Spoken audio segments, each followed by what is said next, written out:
Bloody morons. You'd think they'd know where Ivanhoe Crossing is. Oh, for fuck's sake.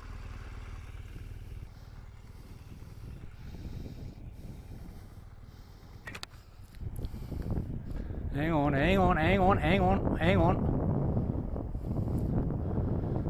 The ambo's turned down there for some reason. They have? Yeah. Did you call it in? No, I didn't. I was first on scene. Yeah. Blake's down there got my details, but it's there. Thanks, mate. Thank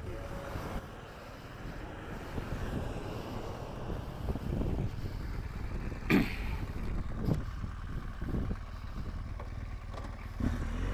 Just as well he's not bleeding out.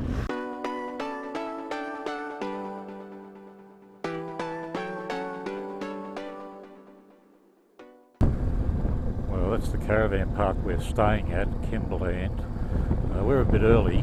They will allow us to check in early, but we're well ahead of schedule. So we'll go in town, find a cafe or a bakery, sit down, get comfortable for a little while, and maybe have a look in town locally, and then make our way to the caravan park and check in.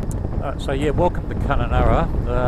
This place lately has, like a lot of regional towns in Western Australia, and in fact I guess all around the nation, there's been some strife lately. The local youth running amok, hard to keep them in control, makes it unpleasant for the tourists, lots of break and enters, lots of harassment, stuff like that. So yeah, a bit unfortunate for the town. It's not only this place, it's like I say, a lot of large regional towns here in Australia. Beautiful. All these people looking at us, wishing they were us.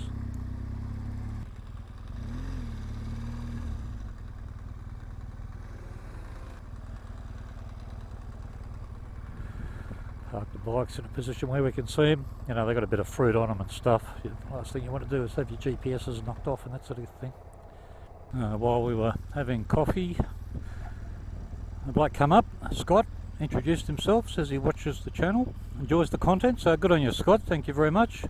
I've said it before and I'll repeat it again, it's always very humbling when people come up and introduce themselves, so yeah, good on you.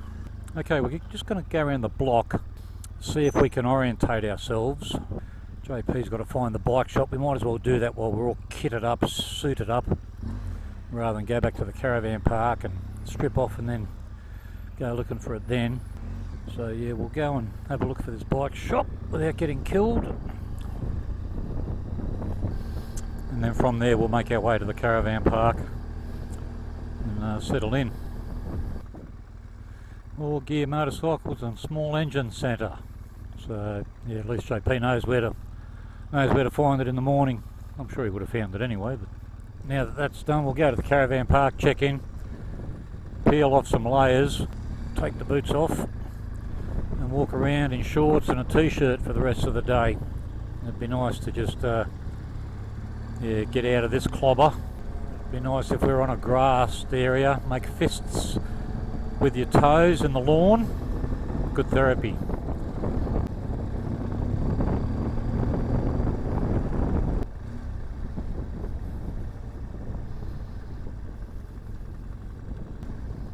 He's not watching.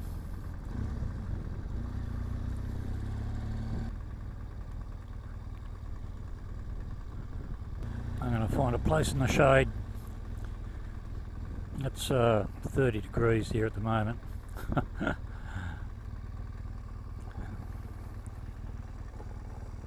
Yeah, it's busy. Oh, right by the lake, beautiful.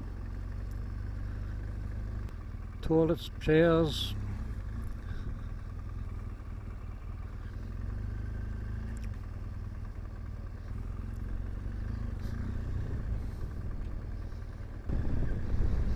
Nice breeze.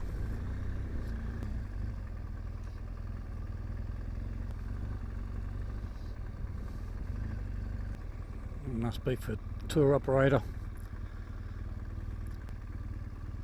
Yes, I do. Just on my way back into town to do some resupply. Need food for probably 3 days, I guess. There's not too much on the Gibb River Road, a couple of roadhouses and places to refuel, but not much more than that. And this would be the cheapest place to get the stuff with the biggest selection, probably until we get the Broome, which is a few days away from here.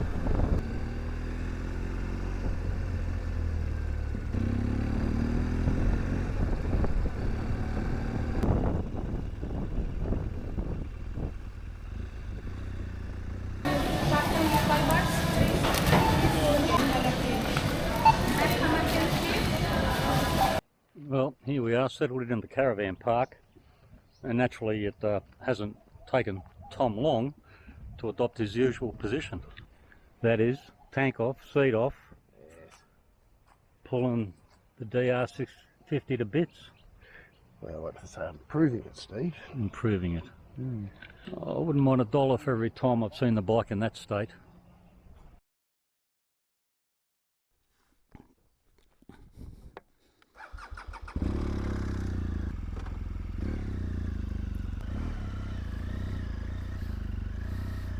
We're just going in town to drop off JP's bike so we can get that front guard sorted. It's only early, it's 7:30 on a Monday morning. The bloke said he should be able to do it today or early tomorrow.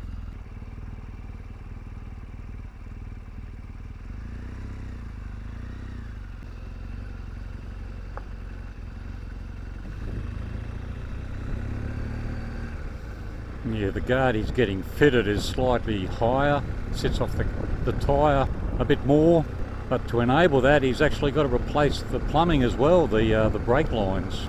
So it's not just a straight swap over, it's a bit more complicated than that.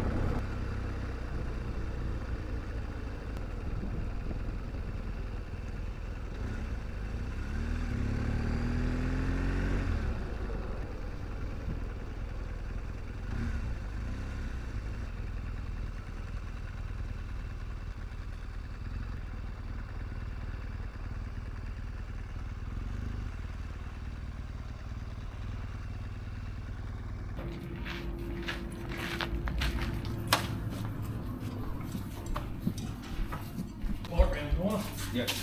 G'day. Hey, g'day. Is it Mick? Yeah, mate, land him up here, mate. Alright. That's all there.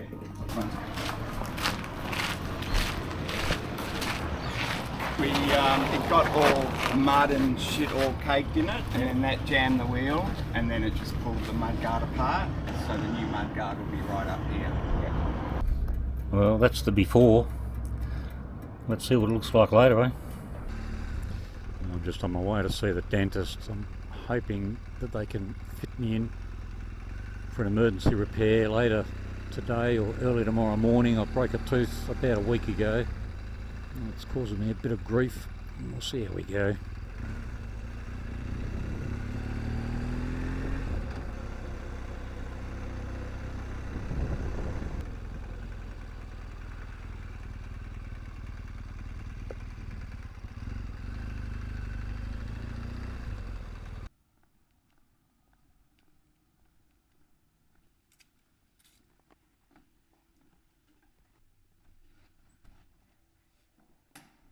Well, that's good. They've had a cancellation, 1 p.m. today. Perfect. I'm just going to go to the auto store. I've got to get some degreasing fluid. I've got a front fork seal that's leaking. I just want to clean it up daily because otherwise it's going to attract dust, and I don't want that while I'm going down Gibb River Road. And that's the beauty of having these days off. You can just do some running around and organise yourself and, you know, fix things that are broken and stuff. Here we go.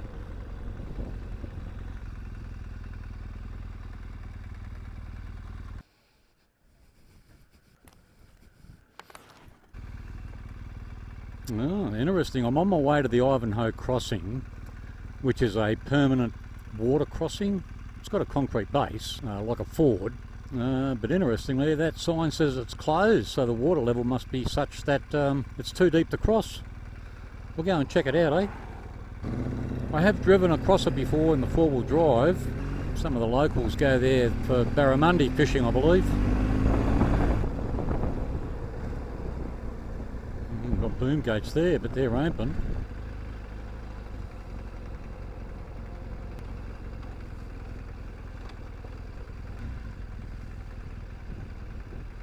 that water's flowing pretty quick. Might not be the depth. Oh no, that's deeper than when I remember it.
As I was packing up the drone, I heard what I think was a car leaving the road and going into the bush.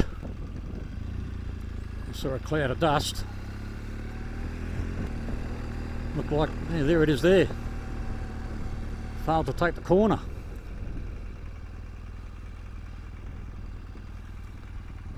What the hell? Haven't seen anybody. I wonder if it's stolen. It's a freshie. I mean, how can you fail to take that corner? Somebody's in there. They just put their brake lights on. Or put their foot on the brake.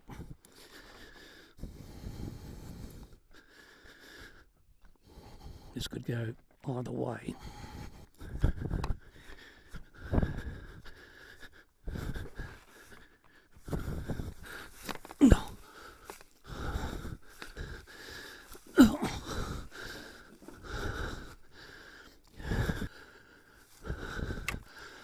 Are you okay? Hang on. Hang on, mate. Hang on. Hang on, mate.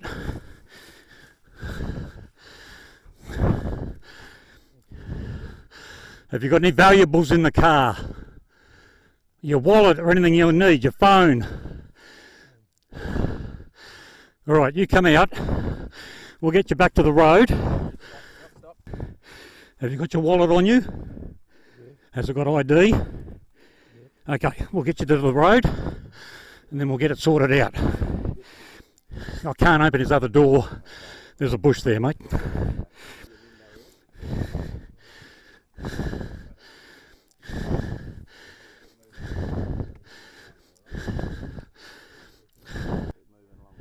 Ambos and police?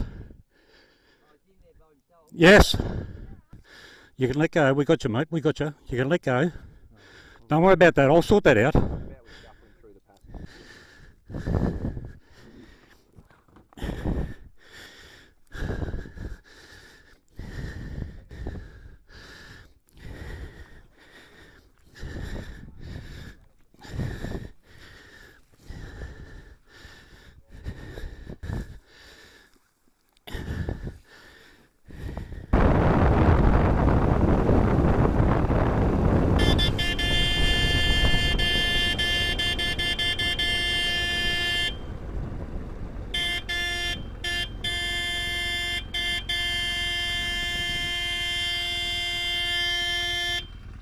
Bloody morons. You'd think they'd know where Ivanhoe Crossing is. Oh, for fuck's sake.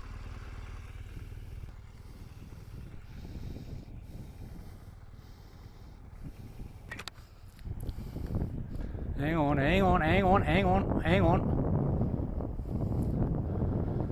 The ambo's turned down there for some reason. They have. Yeah. Did you call it in? No, I didn't. I was first on scene. Blake's down there, got my details, but it's there. Thanks, mate. Thank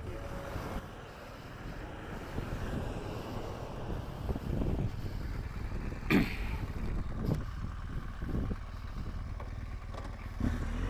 This is why he's not bleeding out.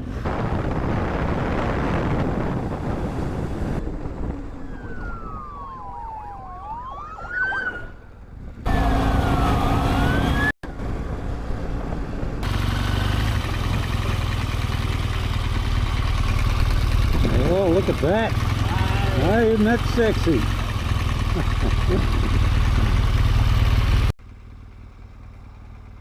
All right, mate.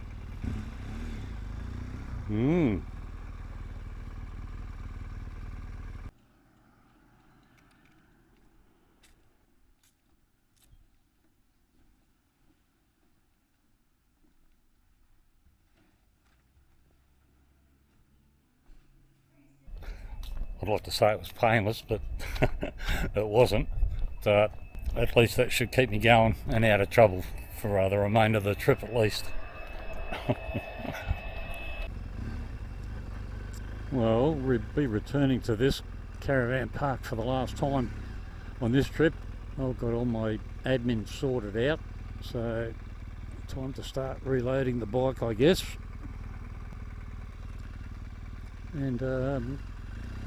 And we leave tomorrow morning. We're actually being joined by a vehicle for the first couple of days, an Amarok, being driven by one of JP's mates. So they'll be becoming our mini support vehicle, carry some extra fuel for us perhaps, maybe some extra beer. That'll be nice, it'll just ease some of the burden on the bikes for the first couple of days. Well, there's the brace after being repaired. I mean, you couldn't fault it. It looks like it's straight off the showroom floor. Well, you know what I mean. How much it cost? Don't ask. $80. 77. And of course, because Tom's got the brace fixed, that's just another excuse to take the seat and the tank off.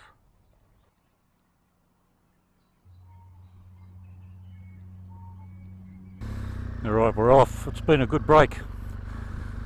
I've said it before and I'll say it again. It's always, I think, important to factor in a rest day every few days if you can. Take in some of the local sites, be a tourist. And in this case, JP has been able to sort out his front guard. He would be hard pressed to get that one clogged. Tom, who's been able to fix the brace on his fuel tank, that was welded up by an engineering company yesterday. I was able to swap out my front tyre because that other one probably wouldn't have made the distance, and that's okay. The only bloke who really hasn't had to do much is Chris, although he's concerned about his front sprocket, the drive sprocket that's worn. But Chris being Chris, he carries a spare, so the one on the bike will get into Broome at least. And we've now got an Amarok in support. I don't do a lot of supported rides. Andy's carrying the beer. He'll be with us for a couple of nights and then turn around and come back to Kununurra. So yeah, in 25 words or less for today, we're going to make it to Emma Gorge. It's all blacktop to there. It's about 110 kilometres. JP is the only guy who hasn't been on the Gibb. It's his ride, so he'll stop and see the things that he wants to stop and see. So we'll get to Emma Gorge. It is a stunning location. It's a bit of a walk to get in, but certainly well worth it.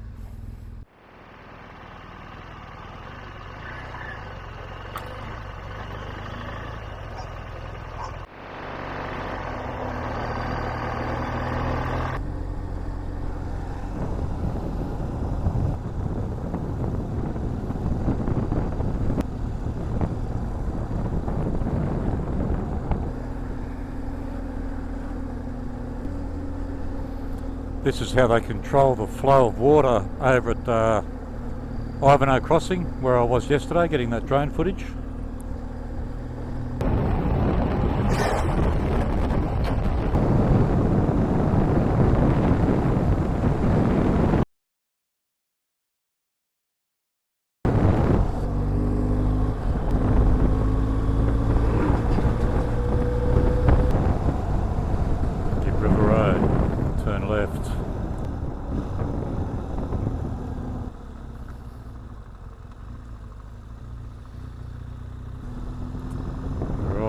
to the Gibb River Road. Its origins were as a stock route, and it's got to be one of the more spectacular tourist routes now.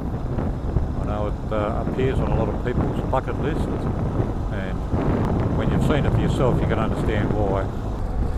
Now it's Blacktop to El Questro station and then on to the Pentecost River.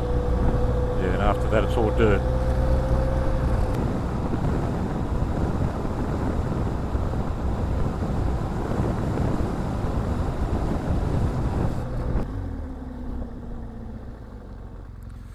Alright, we're just turning into the Emma Gorge Resort. This is an absolutely stunning gorge. It is a bit of a scramble to get there, a bit of a walk, but yeah, certainly well worth it.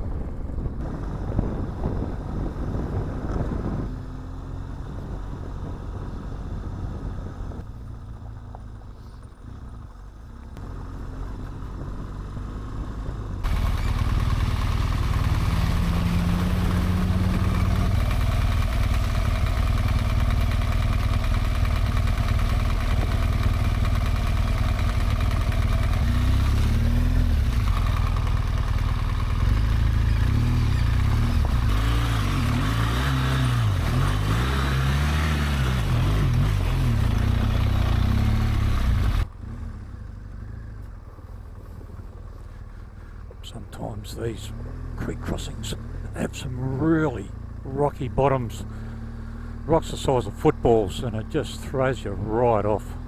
I think Chris is staying here so he can mind the gear, but yeah, it'd be good to find some shade if we could. Hello.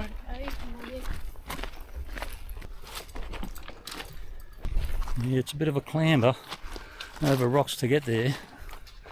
I don't make this shit up.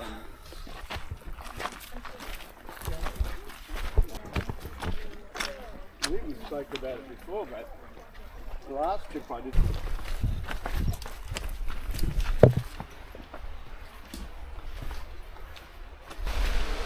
And there it is. Absolutely stunning.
Well, nearly back to the car park now and civilization. Bit of a walk, but certainly worth it. And this place, the Kimberley, is scattered all over with waterholes like that. Some are even more spectacular.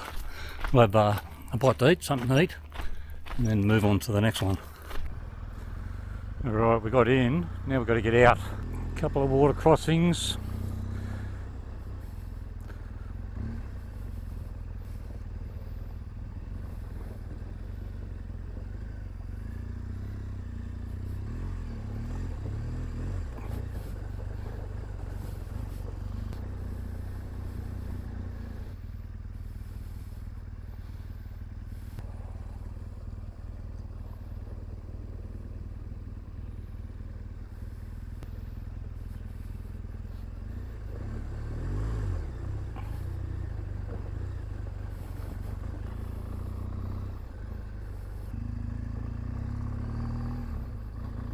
It's 32.5 degrees Celsius. It's warm out here, especially when you're wearing a couple of layers.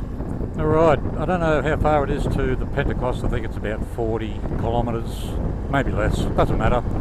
We're going to go straight past El Questro. There's no desire to go in there.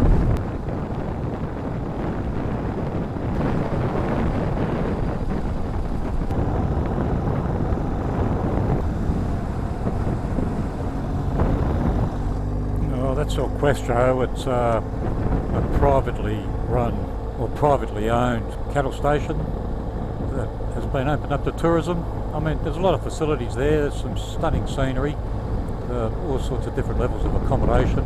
But we won't get to see it. We won't get the chance to see everything on the Gibb on this trip at least.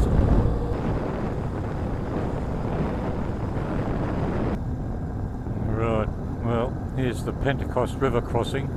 It's easily done in a four-wheel drive, but on the motorbikes it can be a bit tricky.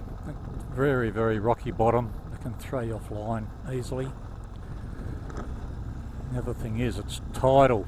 Sometimes you'll get here and it's only ankle deep. Other times, you know, could be halfway up your wheel.